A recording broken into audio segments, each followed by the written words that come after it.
Alors on le sait, hein, le financement des régimes de retraite est et sera toujours plus délicat parce qu'il y a ce qu'on appelle l'allongement de la durée de la vie. Et donc voilà, donc la question se pose et il faut qu'on se la pose sur Boursorama. Comment est-ce qu'on peut optimiser à la fois sa stratégie personnelle et ses placements en vue voilà, de compléter ses revenus un jour, le jour où on sera à la retraite. Bonjour Laurent. Bonjour David. Laurent Saillard, journaliste au magazine Le Revenu. Concrètement, on fait comment? Alors déjà, David, on peut commencer en maximisant ses droits, parce que c'est vrai que la baisse de revenus est toujours significative au début de la retraite. Alors pour les salariés du privé, par exemple, on le rappelle, c'est le salaire annuel moyen des 25 meilleures années de salaire qui va en fait déterminer la retraite de base, hors retraite complémentaire. Je parle que que de la retraite de base. Il y a une limite, bien sûr, qui est la limite du plafond annuel de la sécurité sociale. Bon, et donc sur cette retraite de base, on peut faire quoi déjà? Oh, il y a plusieurs possibilités. Déjà, on peut racheter des trimestres, c'est-à-dire on va avancer l'âge de la retraite en réduisant l'impact sur le montant de la pension, mais simplement c'est coûteux. Et puis il faut regarder, voir éventuellement se faire aider d'un expert pour voir si vraiment le jeu en vaut la chandelle. Sinon, il y a la retraite progressive, mais là il y a beaucoup de conditions. Déjà, il faut avoir 60 ans, c'est à partir de 60 ans, et au plus tôt 2 ans avant l'ouverture des droits à la retraite. Mais la retraite progressive, c'est que ça permet de percevoir une partie de sa pension tout en continuant d'acquérir des points du fait d'une activité qui passe à temps partiel, de 40 à 80% d'un temps plein, par exemple. Donc ça aussi, il faut aussi que l'employeur soit d'accord.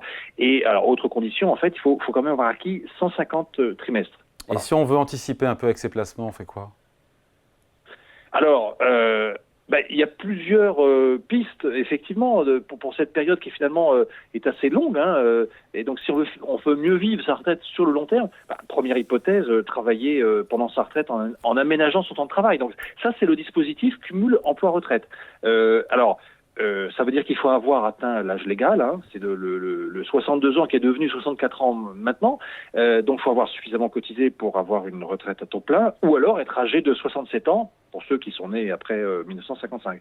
Et alors une fois qu'on a l'ensemble de ces pensions de retraite, c'est ce qu'on dit, on a liquidé sa retraite, à ce moment-là, il est possible de reprendre une activité, quelle qu'elle soit, immédiatement. Et là, bon, c'était une réforme de 2003, mais qui a été modifiée en 2009, c'est ce qu'on avait appelé la réforme Sarkozy. C'est-à-dire que là, en fait, on peut le faire tout de suite, sans condition. Et depuis la fameuse réforme des retraites, entrée en vigueur en septembre 2023, eh bien, ce cumul emploi-retraite, ce qui n'était pas le cas avant, procure désormais, en fait, de nouveaux droits acquis au régime de base. Bon, contrepartie, bien sûr, tous les revenus que vous allez engranger à ce moment-là, ils vont être fiscalisés, vont venir sur votre déclaration d'impôt. Il faut aussi bien utiliser son épargne retraite, son PER. Il y a des choses à faire avec le PER, qui est un grand succès d'ailleurs. Oui, oui. Alors, il y a bien sûr, depuis la loi Pacte de 2019, on peut souscrire un PER, donc soit dans le cadre collectif avec l'entreprise, soit individuel. Et alors, bon, vous avez une phase d'épargne avec des avantages fiscaux, et puis à la fin, vous pouvez effectivement liquider ce plan. Alors, attention, c'est l'assuré qui doit demander la liquidation de son PER. Si vous ne demandez pas, il va rien se passer. Et alors, pour la sortie, bon, soit en rente viagère, soit en capital. Nous, on a de préférence pour la sortie en capital, mais il vaut mieux, en général, le faire en plusieurs fois, c'est-à-dire faire en capital fractionné, parce que sinon, si vous récupérez la totalité du capital en une fois, il y a un risque que ça fasse très mal sur votre impôt sur le revenu l'année suivante. Bon, et tout ce qui est revenu lié à l'immobilier locatif, c'est une piste ça aussi? Oui. Alors là, on peut effectivement, avoir des revenus immobiliers dans le locatif classique. Vous pouvez aussi, si vous êtes propriétaire de votre résidence principale, louer une partie ou une chambre. Alors soit un étudiant, soit faire de la location saisonnière. Il y a des conditions, pas plus de 120 jours par an. Soit effectivement, dans un autre cas, si vous n'avez pas de succession, vendre la maison en viager. Ou alors, si vous avez une succession, c'est éventuellement la louer pendant que vous allez en maison de retraite. Mais en dehors de ces revenus immobiliers, alors avec l'âge, on n'a plus toujours envie forcément de s'occuper des dégâts des eaux et des contraintes de la gestion. Ça peut être aussi à travers des produits mutualisés comme les CPI. Mais en fait, plus largement, en fait, David, on peut solliciter tous les trésors d'épargne en tout genre qu'on a mis de côté. Ça peut inclure l'épargne salariale qu'on a acquis et donc dont on peut disposer une fois qu'on n'a plus d'activité. Il y a l'assurance vie En aussi, il y a certaines l'assurance vie, conditions. il y a le PEA, Et puis on peut aussi faire un rachat sur son assurance vie avec bien sûr des conditions, mais quand même un avantage fiscal avec un abattement annuel de 4 600 € par personne. Et puis, vous pouvez aussi faire des retraits, par exemple, sur un PEA. Ça, c'est possible depuis la loi Pacte de 2019, donc entrée en vigueur en 2020. Après 5 ans de détention, un retrait partiel en capital donc, du PEA est beaucoup moins pénalisant qu'avant. Et voilà, c'est-à-dire qu'en fait, vous avez une panoplie en fait de moyens qui permettent en fait, à partir de dispositifs d'épargne variés, de compléter en fait votre retraite.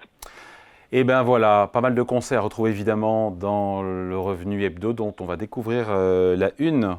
Profiter des baisses de prix de Oui, alors quoi? Ah, des David, maisons de campagne. oui, alors eh bien, pour le week-end et cette semaine, donc on fait un grand dossier sur le foncier rural, hein, c'est-à-dire que ça peut être des champs, des vignes, des forêts, mais ça peut être aussi des corps de ferme qui sortent de l'exploitation et qui vont être revendus pour devenir une maison de campagne. Alors il y a eu un décrochage très clairement l'an dernier, après plusieurs années de hausse. Hein, on est en une phase de retournement, baisse des ventes et puis début de baisse des prix, légère encore pour le moment, mais voilà, il y a un renversement. On a une interview de Philippe Aguillon, économiste, professeur au Collège de France, sur son ouvrage, donc son travail sur l'intelligence artificielle. Hein, il a coprésidé la commission sur l'intelligence artificielle. Et puis on revient sur plusieurs de nos recommandations, et puis notamment un focus sur le constructeur Beneteau et un retour sur notamment l'un de nos conseillers gagnants. En l'occurrence, cette semaine, c'est SideTrade, puisque il y a à peu près 1 an et demi, on l'avait recommandé à l'achat et il a fait plus 31% sur la période. Voilà, tout un programme à lire dans le Revenu Hebdo de cette semaine. Merci Laurent.